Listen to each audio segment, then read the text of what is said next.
রাষ্ট্রভাষা বাংলার দাবিতে রাজপথ ভেসেছিল রক্তে। সালাম, বরকত, রফিক, শফিক, নাম না জানা কত শহীদের। সুপ্রিয় দর্শক, আমরা শুরু করছি আমাদের ভাষা এবং মহান ভাষা আন্দোলন নিয়ে বিশেষ অনুষ্ঠান রিন পাওয়ার হোয়াইট নিবেদিত বর্ণমালার সাথে। শুরুতেই শ্রদ্ধা জানাই মহান ভাষা আন্দোলনের সেই সব শহীদদের। আজ আমাদের সঙ্গে অতিথি হিসাবে উপস্থিত আছেন বিশিষ্ট কথা সাহিত্যিক, শিক্ষাবিদ, অধ্যাপক সৈয়দ মঞ্জুরুল ইসলাম। আমাদের দ্বিতীয় পর্যায়ের অনুষ্ঠান চলছে। আমাদের সঙ্গে আজ 4 জন বন্ধু উপস্থিত আছে। তাদের মধ্যে যারা ভালো করবে সেই 2 জন পরবর্তী পর্যায়ে যাবে। আমরা অনুষ্ঠানের শুরুতেই আমাদের বন্ধুদের সঙ্গে পরিচিত হই। বন্ধুরা, তোমাদের পরিচয় দাও। Rafsan Shahin Mahim, Mirpur Bangla school and college. Rayan Ashraf, Birshreshtha Noor Mohammad public college. Zarin Tasnim তথাপি, Mirpur Bangla school and college. Khandakar Tauhid Imam, Dhanmondi government boys high school. আমরা এরই মধ্যে বন্ধুদের পরিচয় পেয়ে গেছি। আমাদের অন্য দিনের মতো আয়োজন রয়েছে ভাষার গল্প, ভাষার কথা, ভাষা থেকে রাষ্ট্র, ব্যাকরণ, ধাঁধা, এই সব নিয়ে আমাদের এই প্রতিযোগিতা। শুরুতেই ধাঁধা। প্রথমে এই নিয়মটা জানিয়ে দিই। প্রত্যেক প্রতিযোগীর জন্য একটি করে প্রশ্ন, প্রতি প্রশ্নের জন্য 5 নাম্বার। ভুল উত্তরের জন্য কোনো নাম্বার কাটা যাবে না। যদি উত্তর দিতে না চাও, পরবর্তীতে বেল বাজিয়ে অন্যরা কিন্তু সুযোগ নিতে পারে। সেখানে যদি তোমরা ভুল করো তাহলে কিন্তু 5 নম্বর কাটা যাবে। তাহলে আমরা শুরু করতে পারি। প্রথমেই ধাঁধা। রাফসান, তোমার জন্য। তুমি প্রস্তুত? জি। এক ছাগলের 3 মাথা, খাই শুধু লতা পাতা। চুলা। সঠিক হয়েছে। কেন জানো? চুলার 3টি মাথা থাকে, সে কারণে। আর চুলার ভিতর দেওয়া হয় জ্বালানি হিসেবে লতা পাতা, কাঠ, নানা কিছু। পরবর্তী প্রতিযোগী রায়ান, তুমি প্রস্তুত? জি। মামার বাড়ি গেলাম, রক্ত দিয়ে খেলাম।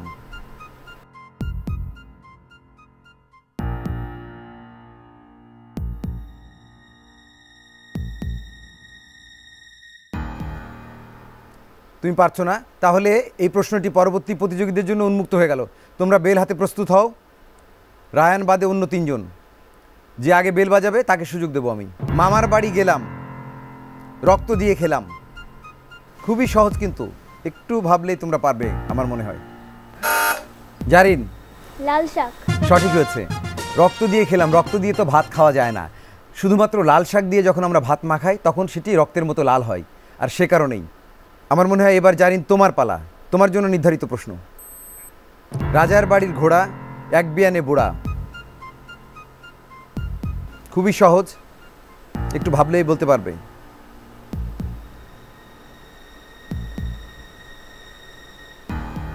জারিন উত্তর দিতে পারছে না, কাজে প্রশ্নটি উন্মুক্ত হয়ে যাচ্ছে। রাজার বাড়ির ঘোড়া, এক বিয়ানে বুড়া।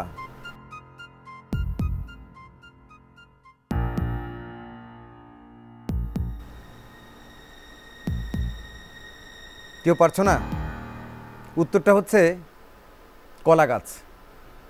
কলা গাছ একবার ফসল দেওয়ার পর আর এটি কোনো কাজে আসে না। পরবর্তী প্রশ্ন তৌহিদ তোমার জন্য। জলে জলে জীবন কাটে, নদী নালা পুকুর ঘাটে। নৌকা। সঠিক হয়নি। তোমার অবশ্য নাম্বার কাটা যাবে না, তোমার জন্য এটি নির্ধারিত প্রশ্ন ছিল। তবে এটি এখন উন্মুক্ত হয়ে যাবে অন্যদের জন্য। তৌহিদ ছাড়া অন্য 3 জন তোমরা প্রস্তুত হও। জলে জলে জীবন কাটে, নদী নালা পুকুর ঘাটে। জলে জলে জীবন কাটে, নদী নালা পুকুর ঘাটে। কেউ পারছো না? উত্তর হচ্ছে জেলে। জেলের জীবন এবং সময় কাটে নদী নালা পুকুর ঘাটে মাছ শিকারে। সে কারণে বলা হয়েছে কথা। বন্ধুরা, আমাদের সাথে আছেন অতিথি সৈয়দ মঞ্জুরুল ইসলাম। আমরা তার সঙ্গে কথা বলবো। স্যার, আপনার কাছে আমরা জানতে চাই, আপনি একটি লেখা লিখেছিলেন ভাষা দূষণকে নদী দূষণের সঙ্গে তুলনা করে। এ বিষয়ে যদি কিছু বলেন। ভাষা কিন্তু কখনো একটা জায়গায় দাঁড়িয়ে থাকে না। ভাষা সবসময় পরিবর্তন হয়। 20 বছর আগে যে শব্দ ভাষায় ছিল না, সেই শব্দগুলো এখন আমরা ব্যবহার করছি। একটা ভাষা থেকে সবসময় গ্রহণ করে, আবার কিছু বর্জনও করে। গ্রহণ যে শব্দগুলি করছি সেগুলি ভাষার চলিত অংশ হয়ে যায়। যেমন টেবিল চেয়ার থেকে শুরু করে এখন যে মডেম, বা এগুলো আমাদের Facebook, সেগুলি হয়ে আমাদের গেছে হয়ে গেছে ভাষার অন্তর্গত হয়ে জি গেছে। স্যার।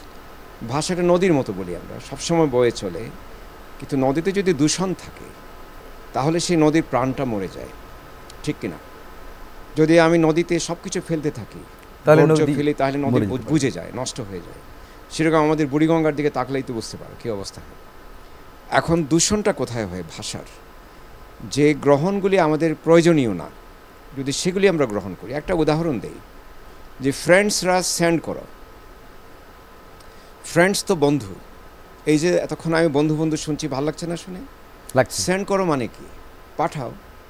তো যে শব্দগুলি বাংলা ভাষায় আছে, দুর্দান্ত সুন্দর শব্দ, সেগুলির বদলে দিয়ে আমি কেন এমন শব্দ দেব যেগুলি আমাদের গ্রামের একজন মানুষ হয়তো বুঝবেন না?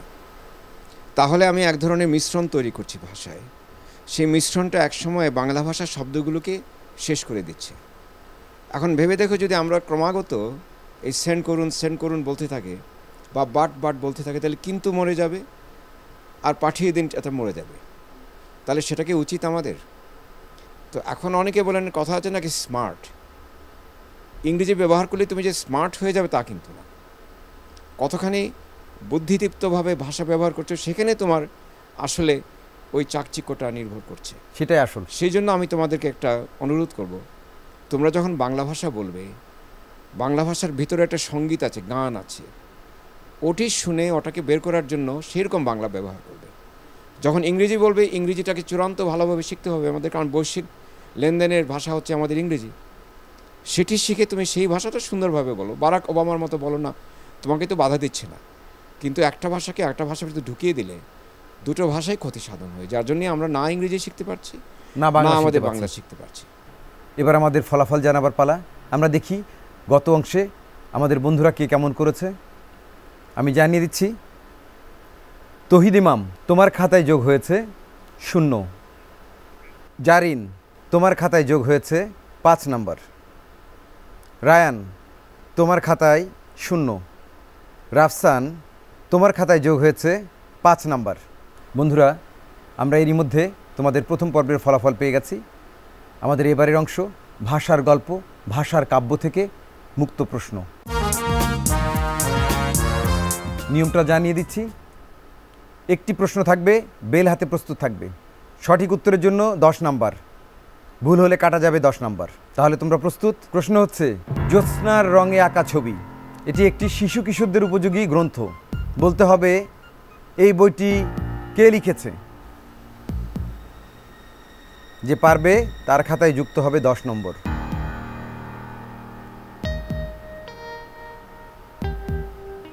তোমরা পারছো না? তাহলে আমি উত্তর বলে দিই। এই বইটি লিখেছেন সেলিনা হোসেন। বন্ধুরা, এবার তোমাদের পরিচয় করিয়ে দেব একটি বইয়ের সঙ্গে। তোমরা জানো যে বই আমাদের খুব ভালো বন্ধু। বই আমাদের পথ চেনায়, আলো দেখায়, সত্য মিথ্যার পার্থক্য বুঝতে শেখায়। মাইকেল মধুসূদন দত্ত রচিত মেঘনাদ বধ কাব্য 1861 খ্রিস্টাব্দে প্রকাশিত হয়। অমিত্রাক্ষর ছন্দে রচিত মেঘনাদ বধ কাব্যের মূল কাহিনী রামায়ণ থেকে নেয়া।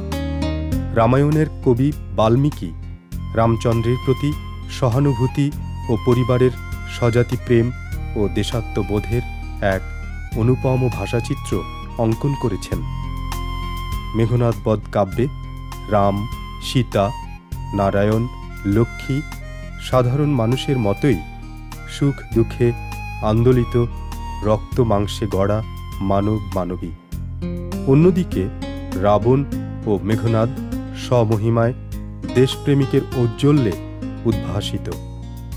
লঙ্কার বিপন্ন স্বাধীনতা রক্ষায় রাবণের সপরিবারে আত্মাহুতির মধ্যেই এই সত্য পরিলক্ষিত। স্বাধীনতা রক্ষায় তার অপ্রতিহত উদ্দাম ও ক্ষিপ্রতা এবং দেশ রক্ষায় মেঘনাদের শৌর্য ও বীর্য মেঘনাদ বধ কাব্যের মূল বিষয়। এ কাব্যে শ্রেষ্ঠ চরিত্র রাবণপুত্র মেঘনাদ। মধুসূদনের রাবণ অসভ্য বর্বর রাক্ষস নয়, বরং সে এক বিশেষ সংস্কৃতি সম্পন্ন বীর রাক্ষস জাতির শক্তিশালী অধিনায়ক। বন্ধুরা, তোমরা নিশ্চয় মনোযোগ দিয়ে শুনেছ। এবার প্রশ্ন করার পালা। তার আগে নিয়মটা জানিয়ে দিই। তোমাদের প্রত্যেকের জন্য একটি করে প্রশ্ন থাকবে। সঠিক উত্তরের জন্য 10 নম্বর, আর যদি ভুল দাও তাহলে কাটা যাবে 10 নম্বর। তবে কেউ দিতে না চাইলে কিংবা ভুল উত্তর দিলে পরবর্তী প্রতিযোগী সুযোগ পাবে সেটি। সে যদি ভুল করে তাহলে তারও কাটা যাবে 10 নম্বর। তাহলে তোমরা প্রস্তুত? আমি প্রথম থেকেই শুরু করব। তহিদ ইমাম, তোমার থেকে। তুমি প্রস্তুত? তাহলে তোমার জন্য প্রশ্ন হচ্ছে, রামায়ণের রচয়িতা কে?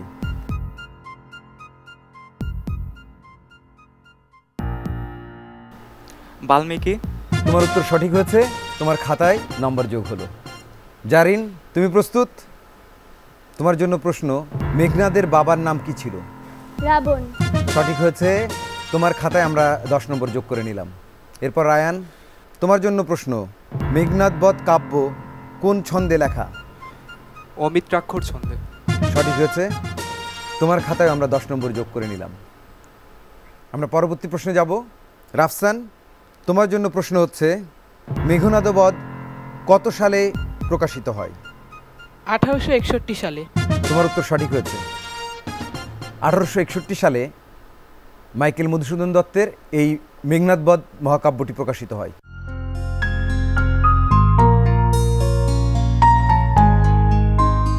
আমাদের এবারের অংশ, নদীর কথা।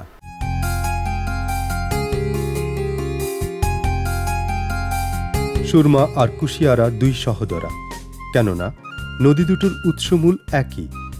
বরাকের দক্ষিণ পশ্চিম ধারা কুশিয়ারা নামে প্রবাহিত হচ্ছে। এই নদী সিলেটের দক্ষিণ পূর্ব এলাকার বুক চিরে বয়ে চলেছে পশ্চিমে। এই নদী জনপদের অধিবাসীদের চলাচলের প্রধান উপায়। অনেকেই নদীপথে পাড়ি দেয় দীর্ঘ পথ। কুশিয়ারায় দেখা যায় বাঁশের ভেলা। রেলগাড়ির মতো বাঁশের একটি ভেলার সাথে আরেকটি ভেলা যুক্ত করা হয়। তারপর এগুলো চলতে থাকে। এই ভেলার বহনকারীরা ভেলাতেই ঘরকন্না করে।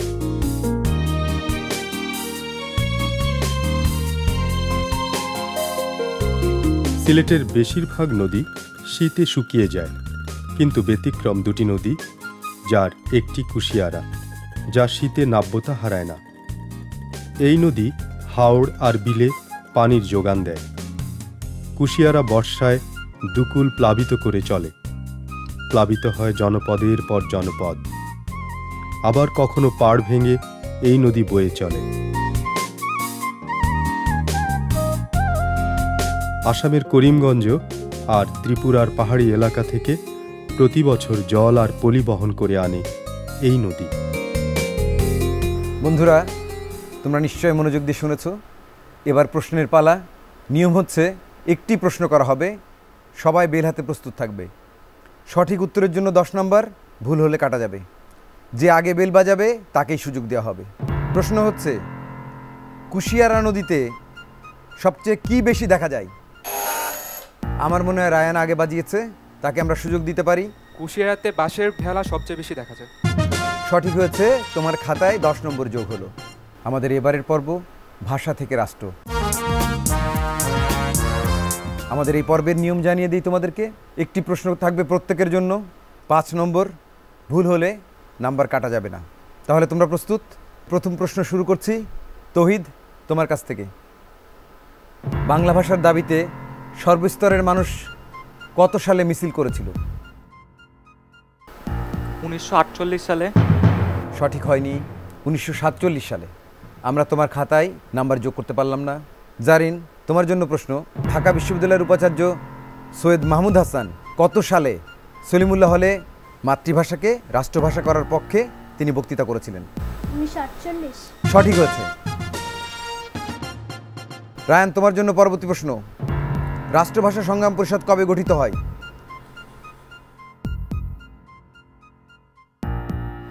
1948 সাল। সঠিক হয়নি। সঠিক উত্তর হচ্ছে 1951 সালে। রাফসান, তোমার জন্য প্রশ্ন। রাষ্ট্রভাষা সংগ্রাম পরিষদের আহ্বায়ক কে ছিলেন?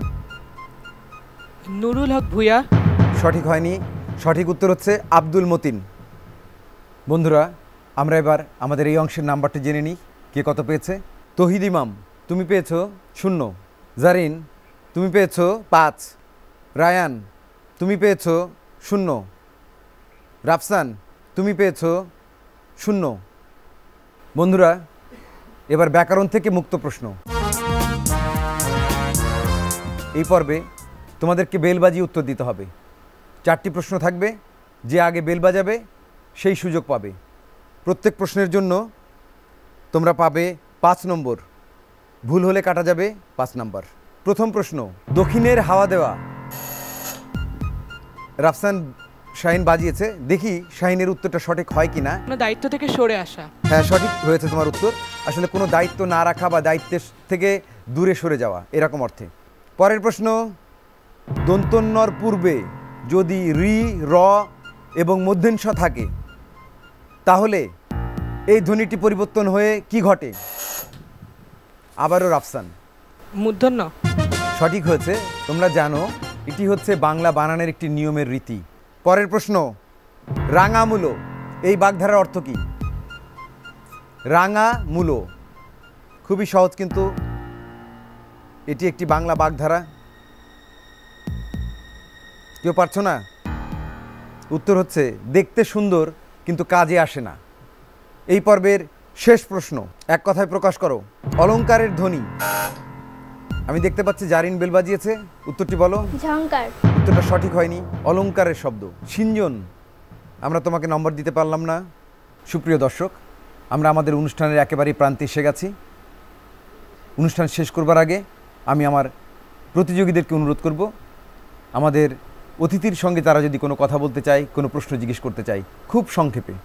স্যার, আমার প্রশ্ন হচ্ছে বাংলা ভাষা মানে বাংলাকে শিক্ষার্থীদের মধ্যে আগ্রহ বাড়াতে বাংলা ভাষা নিয়ে এটি মানে আমাদের সমাজ বা শিক্ষক বা আমাদের মাতা পিতার কী কর্তব্য?